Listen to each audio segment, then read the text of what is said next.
Imagine getting nuclear revenge on your own twin. We'll get to that in a bit, but first, I permanently deactivated my former boss's Instagram account. I texted my boss on Monday, as she had asked me to, but she ignored my text. Since I needed money, I texted her again later that evening. Still, I got no response from her. I was already anxious about not getting paid, but I tried to convince myself that everything would be fine and that my boss could not be that mean. I texted her on Tuesday morning, and she replied that time and told me to come over to her boutique the next morning, so she would write me a check. I had to plead with my boyfriend to drive me to the boutique, and he agreed, albeit grudgingly. I felt bad about asking him. I knew it was wrong to ask in the first place because he worked on all days of the week and had only called in sick at work just so that he could stay at home all day and get some rest. We drove over to the boutique in silence, and when we got to our destination, I went in while my boyfriend stayed in the car.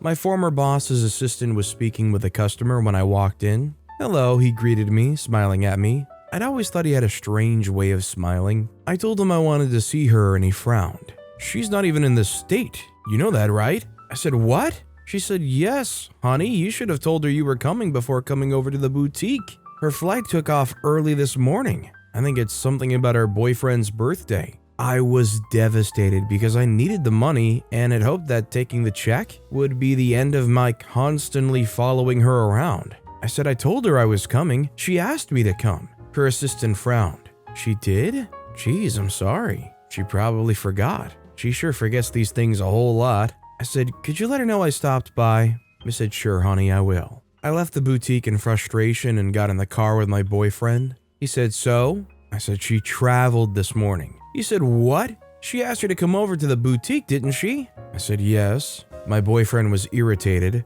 "Well, ask the boutique attendant if she left something for you. She may have written you a check and left it with him." I said, "I don't think so. If she had left me a check, the attendant would have given it to me." They said, "Well, what if he didn't know the person he was supposed to give the check to was you? Just ask. I didn't drive all the way here for you to leave any stone unturned." I returned to the boutique and asked the attendant if my former boss left me a check. They said, "No, honey, she didn't." My boyfriend and I drove back home in utter silence. I knew he was mad, but I wasn't sure why. I was the one who ought to be angry since I was very frustrated. I felt very stupid. A girl in my class had warned me about my former boss when I told her that I saw the advert online and had applied. Aside from the fact that she's toxic, she never wants to pay her staff. It's like she expects free service because she's famous. They said, "Wow, I hope she's no longer like that. God knows I need all the money I can get right now, and I can't handle an employer who won't pay up," I replied to her.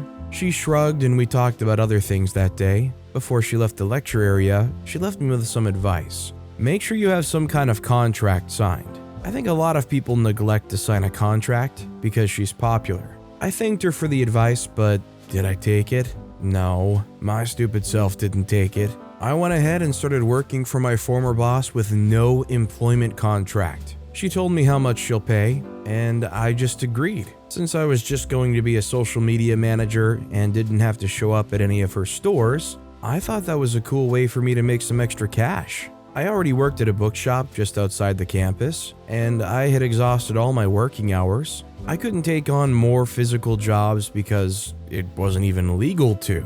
I also didn't want my boss to know that I'd exceeded the permitted work hours, so I kind of liked that we didn't have a contract signed with specified working hours. I just didn't think it was possible that something would go wrong. My boss was quite popular. She was an on-air media personality before she started a clothing business. She was loved by many, and I strongly felt that she would never want to jeopardize that by not paying her staff. I asked if I would have to come into the boutique because it wouldn't be convenient for me. They said, "No, you don't have to." She assured me, "Your job is pretty simple. Manage my brand's page from wherever you are. I will communicate with you via email." After working with her for a week, I got a text from someone explaining that he was her assistant and asking me to come over to the boutique that evening. I did go over to the boutique and her assistant took me to her office. "Hey, there you are," she exclaimed with a big smile. "Listen, you have to save me. There are loads of new arrivals in the store that need hanging."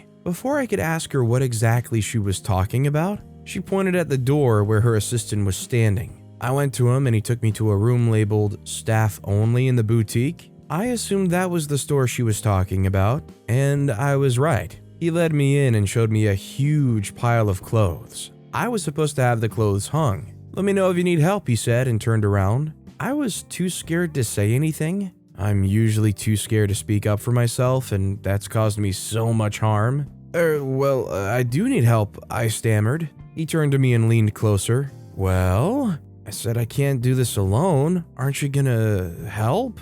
He pouted his mouth. "No, honey, this," he said, pointing at the huge pile of clothes, "does not fit into my job description." Well, it doesn't fit into mine, I thought, but I kept it to myself. First off, my former boss had told me that she would not be needing me to do any physical jobs for her. That was the only reason I took the job in the first place. She hadn't just required my physical presence, she was giving me a huge chore, and that was not in any way in my job description, and way too heavy work for how little I'm paid. I looked at the heavy pile of clothes in front of me and tears ran down my cheeks. I soon started sorting out the clothes and hanging them on the huge pile of hangers lying on the floor. About an hour after I got started, an elderly woman came in and joined me in doing the hanging. She was cursing under her breath in a language I didn't understand. I was very uncomfortable with her cursing, but I ignored it and went about my work anyway. While putting one of the clothes on the hanger, I looked down at the woman and she was visibly upset.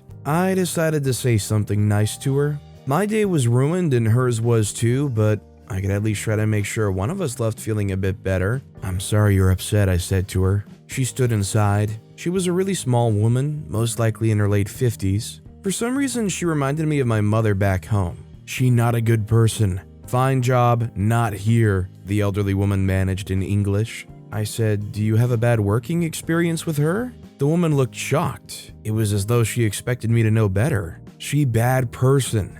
Not a good person, no pay," she replied. My heart started beating fast. This woman was confirming what the girl in my class had told me, that my boss doesn't pay. I returned home very distraught that night. My boyfriend was at home making us dinner. He said, "You'd promised you'd be home early. I kept texting you, did you not get my texts?" I explained all that had happened, and he was shocked. He said, "I suggest you drop your 14 days notice now." That was his reply. I said, "I don't know if I'm even required to do that, since I didn't sign any kind of contract." He patted me on the back and said, "I don't know, babe, just quit. Giving you extra jobs that are not in your job description is very cruel." I said, "I know, right? Is it possible that she doesn't pay her staff? She can afford to pay 30 people and do so comfortably." My boyfriend grimaced. "Trust me, people who can afford to pay salaries are the ones who do not want to pay. How do you think they retain so much money? They either underpay their workers or try to cut corners in some other ways. Just be careful out there." I nodded.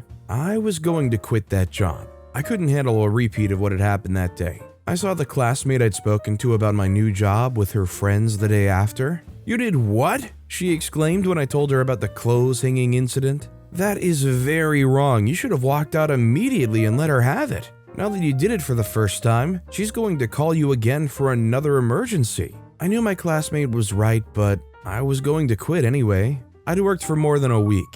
She could just pay me for that and let me go. I said, "I'll have to quit. I don't think I can stand up to her like that." She said, "Don't you have to drop a notice of sorts? How long do you have to send the notice before quitting? What's in your contract?" I was too ashamed to tell her that there was no contract, so I just lied about it being 2 weeks. "I suggest you tough it out until the 2 weeks pass. That's a better way to handle this. Plus, you get a full salary payment that way."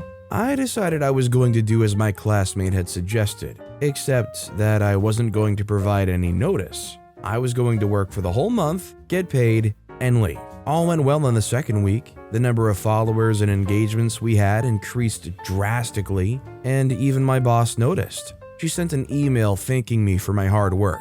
I was glad and even started considering not quitting.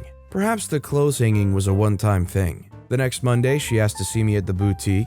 I was at work, the bookshop, and had a paper to finish later that evening. So I told her I would come over to the boutique the next day because I was very busy. She went off on me, screaming so loud that I had to take out my headset for a bit. "I do not pay you to tell me you're too busy to do the job I pay you to do. When you gave me this job, you made it clear that my presence was not a requirement," I said calmly. She says, "Well, I'm telling you now that it is." The next day, I went to her office in the boutique and told her that I no longer wanted to work for her. She laughed. "Listen, you should consider it a privilege to even be able to work here. Do you know how many people would want to be in your shoes?" I insisted on quitting. She was bluffing so you'd stay. I Googled her, and none of her former employees have anything positive to say about her. It was a month since I quit, and she hadn't paid me for the 2 weeks I worked for her. I would text her, and she would promise to have a wire transfer done,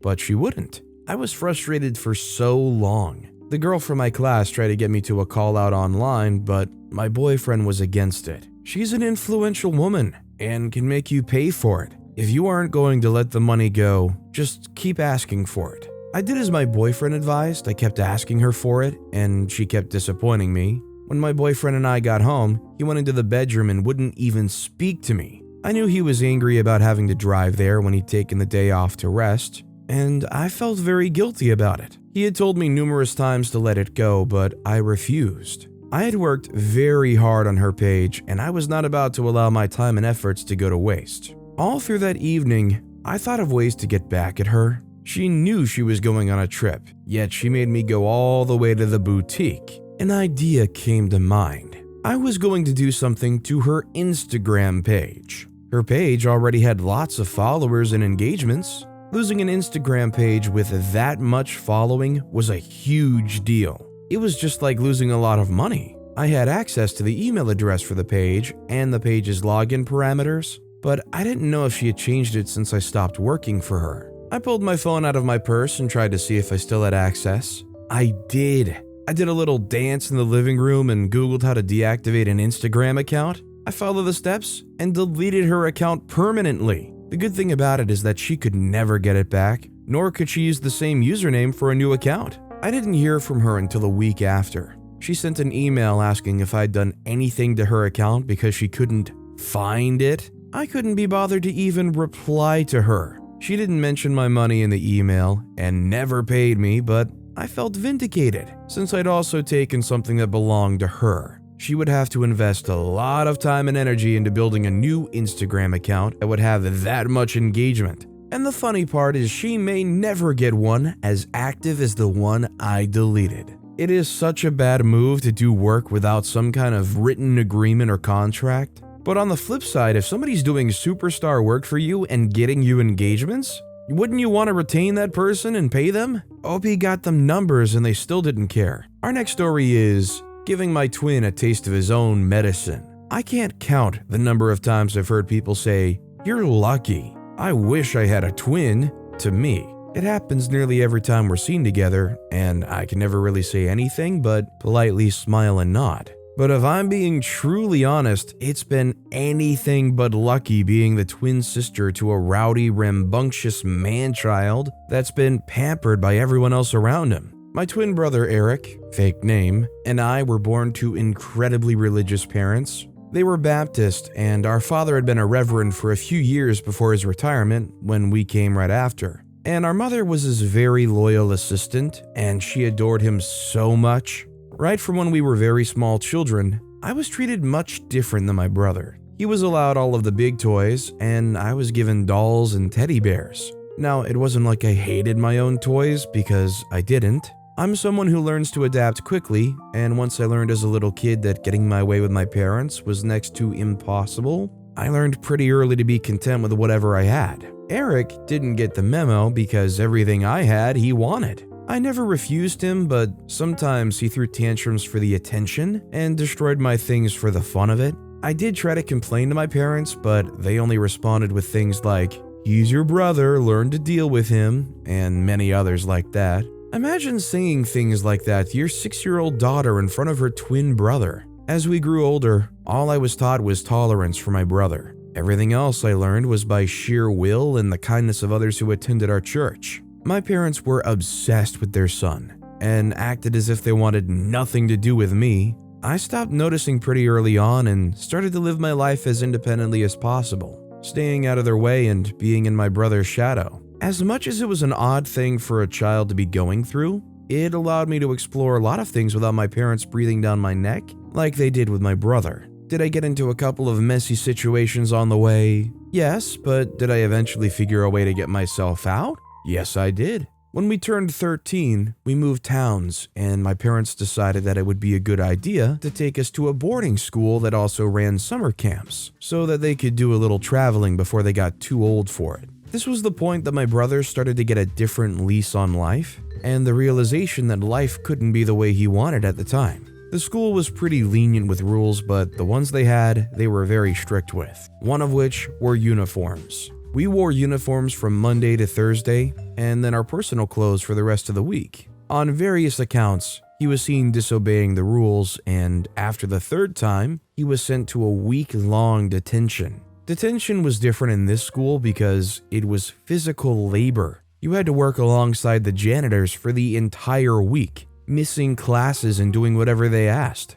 It was a little nice seeing my brother punished instead of being praised after doing something stupid. In this school, we were able to live different lives and not be known as twins because being associated with him made people assume I was a bad kid as well, and it killed all my chances of making friends. But I made my first friend, who went on to be my best friend. It was even better when we realized that we lived in the same state, albeit a little far from each other. We had different upbringings, with her being an only child of free-spirited hippies and me being the lesser child of sexist church ministers. We were a match made in friendship heaven. The only thing I hated was how head over heels she was with my brother. It was like every stupid thing he did made her swoon all over again, and it annoyed me so much. But she eventually found a way to simp over him quietly without informing me. The older we got, the more I grew distant from my family. And by the time I had to go to college, my best friend and I had already gotten our admission letters and everything ready to go.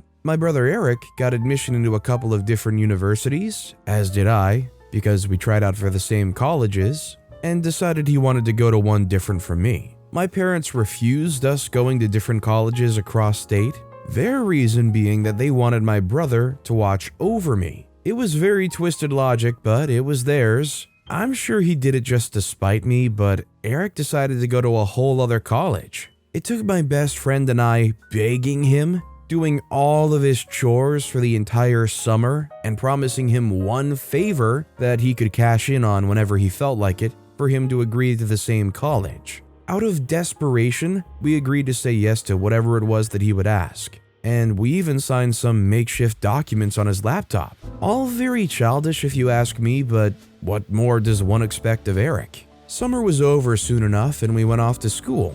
Now, college was a breeze for me at first, mainly because I'd been doing a lot of research on my major from the local library and YouTube. But as things progressed, it got more complicated and much harder. I was still having the time of my life with my best friend because we hung out every day, had the same friend groups, did the same extracurriculars, and were just overall attached at the hip.